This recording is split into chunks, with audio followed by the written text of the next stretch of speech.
Got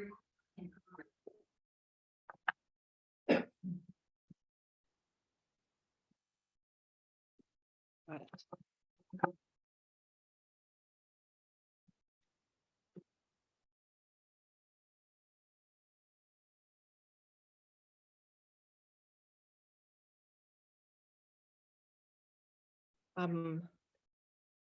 So today I want to talk about, oops. Okay, let's try it again. Are we without echo now? I think it's just the speaker on your computer. Is the actual computer speaking? Okay, let me talk again. Oh. Here we go. This is the ongoing,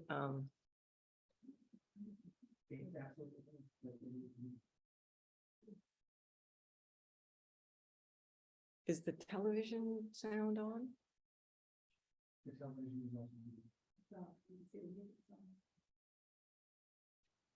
Okay.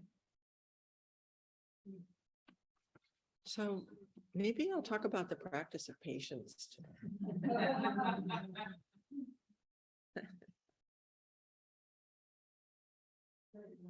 Okay, no.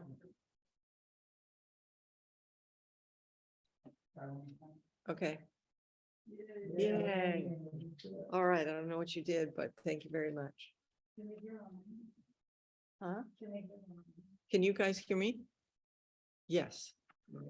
Good. Okay, so we practice patience.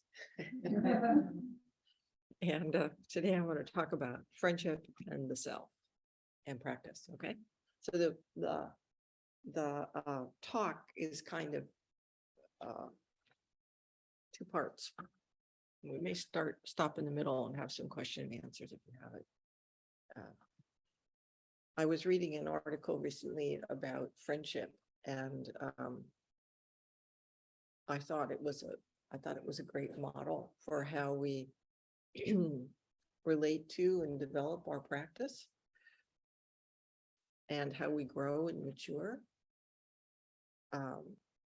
But then I thought sometimes we can get confused about when we talk about relationship between the self and things, and sometimes we can get confused about what we're talking about, what the context is. So I'm going to start by talking about the nature of the self, what it is not, and how we can even think about a relationship to practice.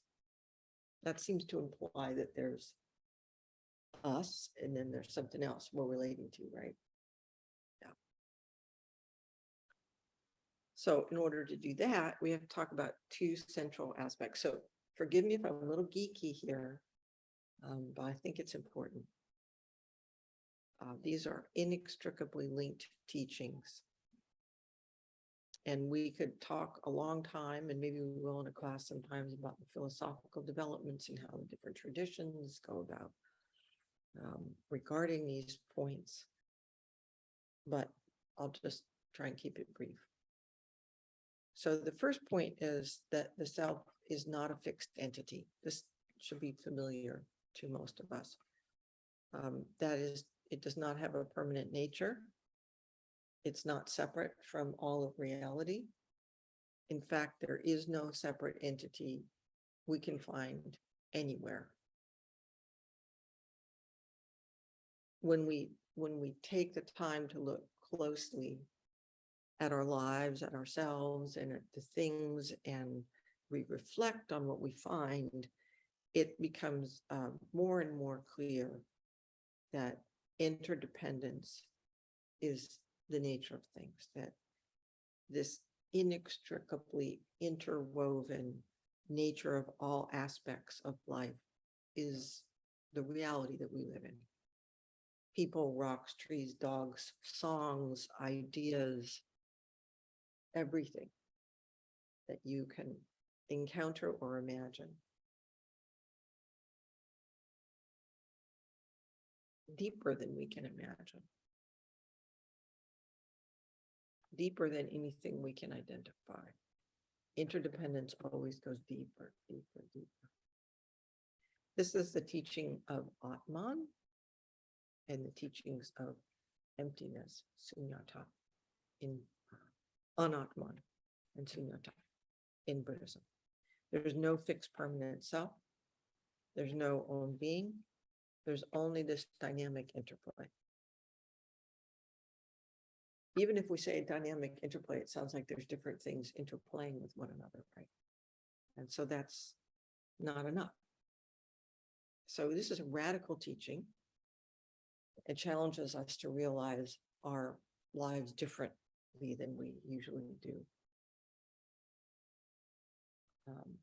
The Dalai Lama said once, it's like being hit by a lightning bolt when we actually get this.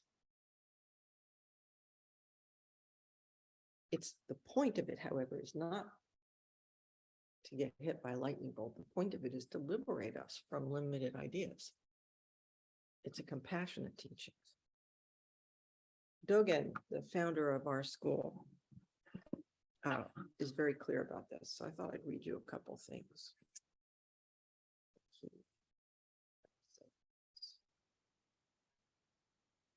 This is from a class school called Zenki, Undivided Activity.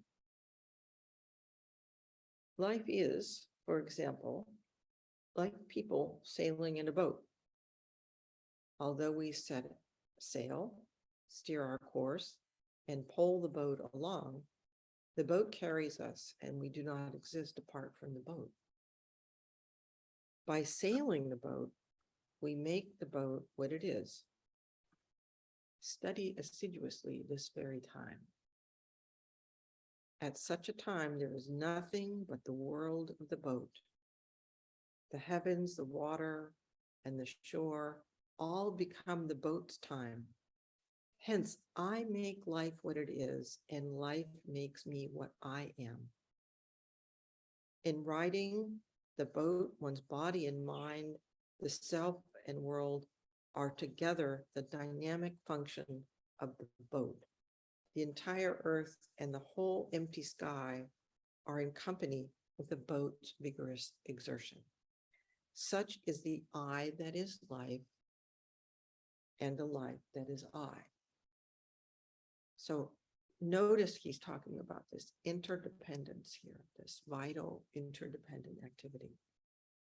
He's also, and this is the second point I'm going to make later, not denying that there's someone in the boat. That someone is not somehow evaporated by this teaching. Another quote I want to give you, this is from Uebutsu Yobutsu. What Buddha means by the self is precisely the entire universe. Thus, whether one is aware of it or not, there is no universe that is not this self. So, who we think we are in this very limited way is indeed limited. So,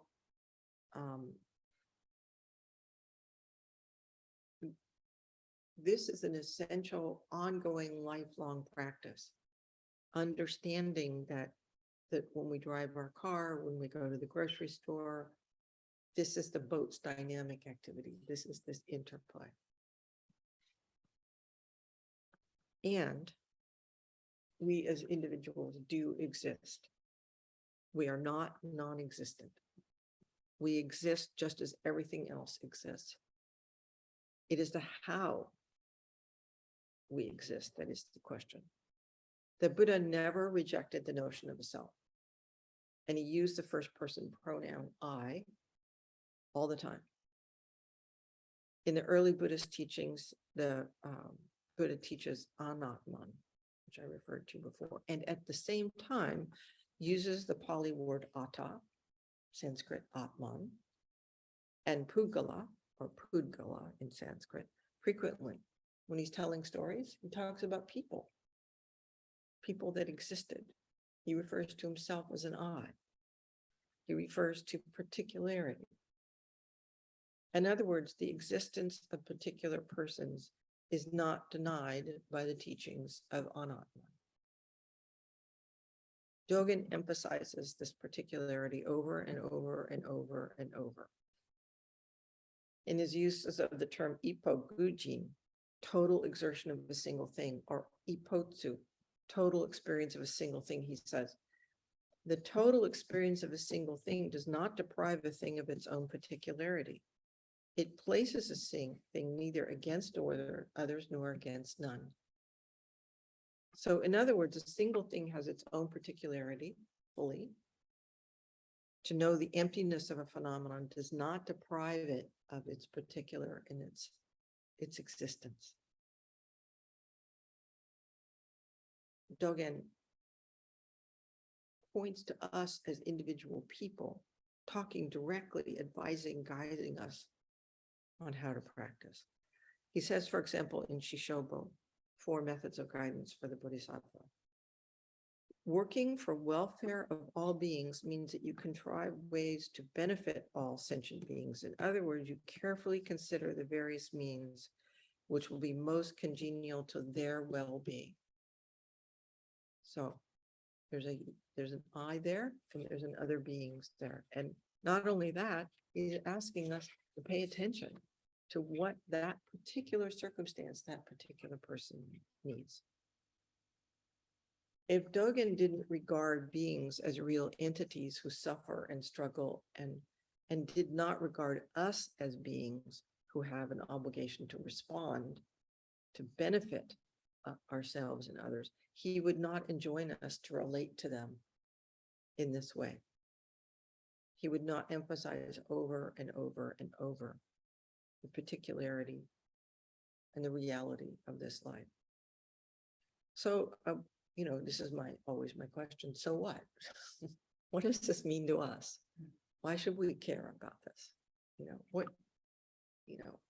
can talk about all these words and phrases and all this stuff, but actually, why? Why listen? Why spend, it's a great morning, not a morning to go to the beach, but well, I kind of like the beach on great morning. I don't know about you. But what does this mean for us in our lives? It means that we and songs and dogs and rocks and chairs and everything we encounter or can imagine exist as a manifestation of interdependence. Everything is there to teach us. Everything is a living expression of this compassionate reality that we live in. Everything, including ourselves, deserves care, respect, compassion, engagement. Everything is a real reality that is also empty of a permanent fixed existence. That means we and everything not only can change, we will change. This is our reality. The great Dogen scholar Daijaku Kinst said, the crucially important thing to note is that in Dogen, opposites or dualities are not obliterated or even blurred. They are not so much transcended as realized. The absolute freedom in question, which is what we're talking about in our lives, right? Absolute freedom, freedom from suffering, freedom to express ourselves fully. What that means is this dynamic activity with all other beings. The absolute freedom in question here is that freedom which realizes itself in duality, not apart from it. In Dogen's view, the dualistic world remains real, not dissolved. So we are liberated to this world that needs our care so badly. We do not eliminate difference. We don't need to eliminate difference. Difference is to be cherished. We realize ourselves in the particularity and the duality and the messiness of this world. The point is we're liberated from constricted, suffering states of being where we cling to illusions about who we are what we are. So when we reflect deeply on interrelatedness, emptiness of inherent existence, we look deeply at what we conceive of as ourselves, what stories we tell ourselves, what habits we have. And we come to know and taste the unique particularity of our lives more and more vividly. And we realize this in the particularity of this world. So this perspective, this dual vision, gives us the freedom to take up our lives and our practice in a relational reality that affirms both these facts. We realize our particularity through and in the truth of interdependence. So this is gritty, messy. It's this heart of transformation of our practice. It's a paradox that we return to over and over again. And when we do that, we come alive in a certain way. We are alive to our foibles, our screwy notions, our habits, our talents, our gifts, our voices. We're humbled. We're alive. We're responsible. We're steady. We're vigorous. We're engaged. So with this background, we can talk about things like our relationship with our practice without making a fundamental mistake to think that we're a permanent fixed over entity here, and we're going to take up this practice over here that's presumably going to fix this mess of a permanent self over here, right? We've got this problem. It's called a self. And then we're going to take up this practice and it's going to fix it. Right? Does anybody ever think that way? It's pretty common. If we could just fix it, this permanent self, we could just make this into this other thing that's going to be another thing, then we would be free of suffering. But it's not like that. It's when we find this living interdependence, engaged with all beings, responsive with all beings, that practice comes alive. So the liberation is not what we think. Yeah. And then we make the mistake once again and again and again and again and again. We refer to ourselves and think of ourselves as fixed being. But you know, the thing is, the mistakes are also included. There's no getting away from it. There's no way that you can get away from the reality of fluidity and interdependence. So I want to talk about friendship and practice in this context, but I also want to give you a chance to ask some questions now, which we usually don't do in the middle of a lecture, but any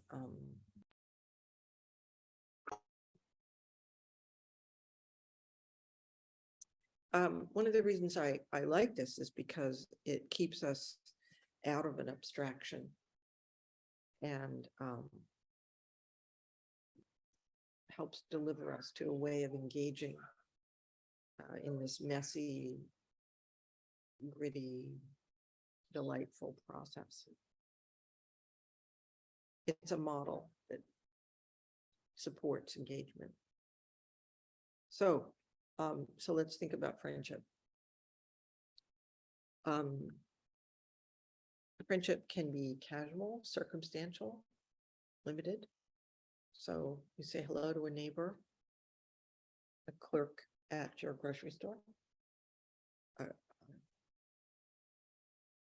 coworker, or might be more long-term coworker that, I certainly had people in my life that I've worked with and I never seen them again. It can be deep and short-lived. So I'm thinking of a person you sat next to in the waiting room every day when you had radiation therapy for 10 weeks. Or perhaps someone you met traveling or on a retreat that you had a very profound experience with, but then they're gone.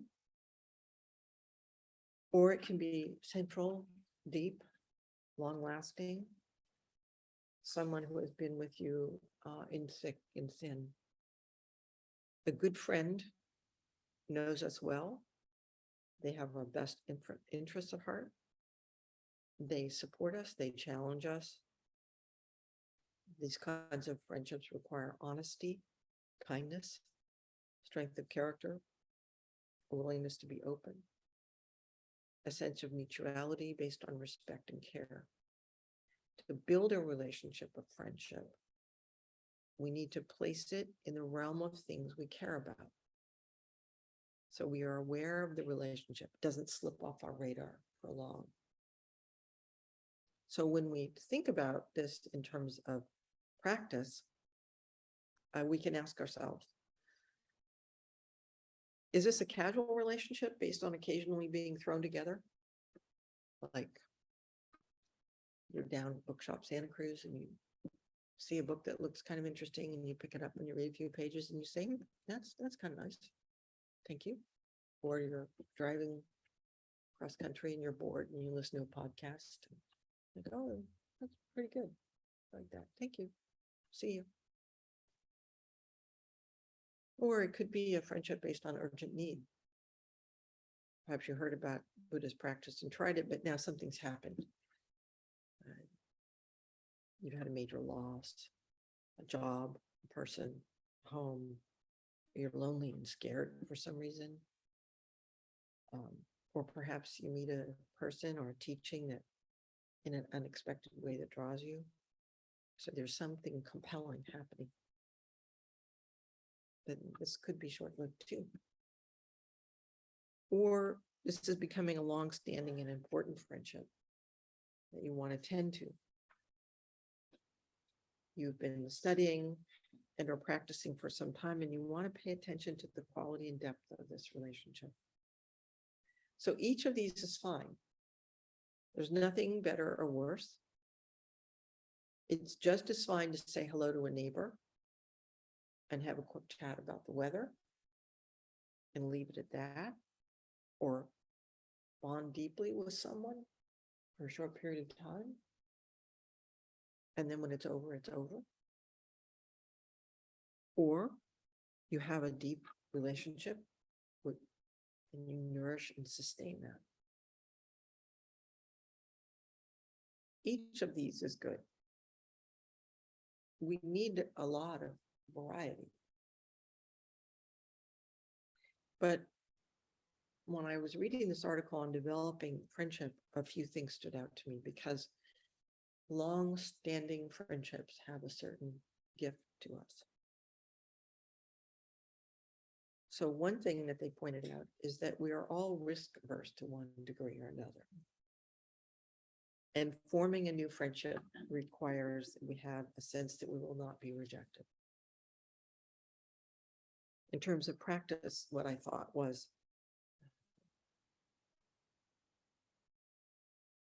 our relationship to practice cannot be determined by corrosive ideas that we have about ourselves, that we're incapable, or that deep practice is for someone else, someone smarter, someone more able-bodied,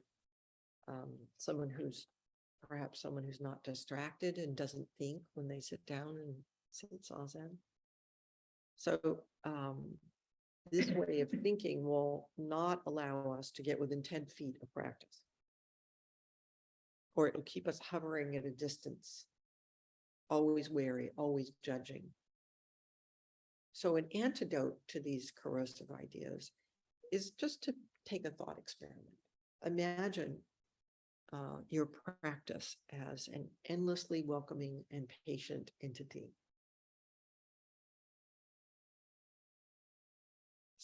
something that welcomes friendship and accepts you as you are. Because practice does include everything. That's the truth. So we say, come as you are. In that kind of relationship, we find stability. We find the capacity in ourselves to include everything because we're being taught in this positive relationship. If practice, and by that I mean meditation, I also mean just having the teachings occur to you in your everyday life, tackling your negative habits, establishing a relationship with reality that's solid and fluid and alive. So if that scares you, ease into it. There's no need to jump off a cliff. Make brief, regular visits. Come to know what the relationship is like on your own terms, at your own speed. Begin to see the ideas you have about practice and how they vary from what it actually is.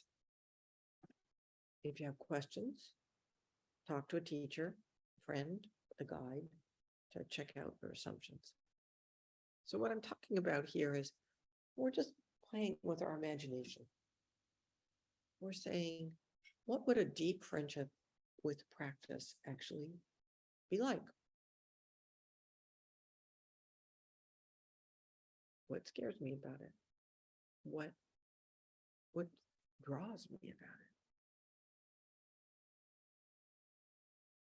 So if it seems like you want to build a relationship, a friendship with practice, there are some key common sense things that they talk about in terms of developing friendships. First, make regular times to meet.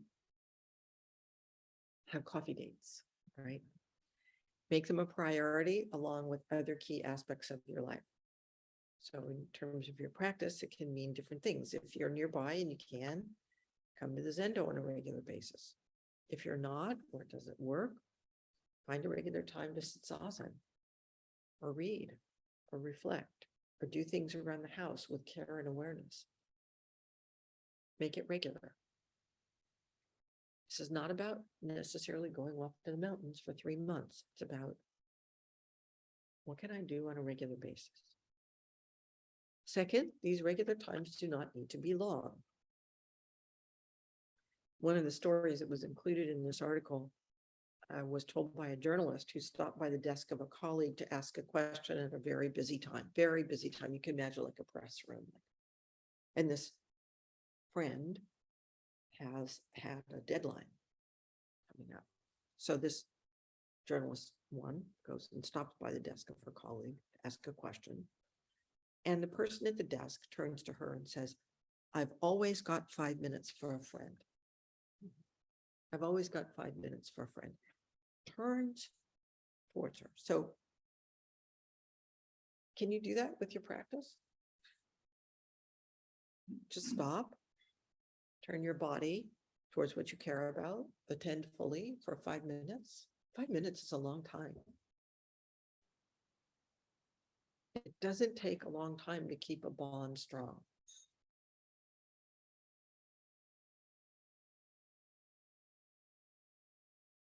To attend, to actually come back, not in a distracted way, but in a full way for 5 minutes is significant. Again, consistently and regularity matters. It matters much more than the amount of time, particularly if you're at a busy time of your life. Consistency expresses attention and care, and this care deepens the bond. Be creative and reach out. In other words, don't relegate your practice to a dusty cushion in the corner of your bedroom. practice is hardy, it's adventurous, it's flexible. Open up and think outside of the box. Connect with people in the Sangha, connect with teachers, connect with yourself, connect with your house, connect with the ocean, connect with the compost bin.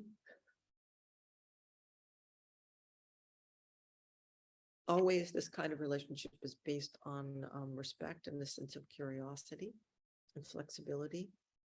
And over a lifetime, it can change. So you might take some time to think about your relationship with your practice in terms of these elements of friendship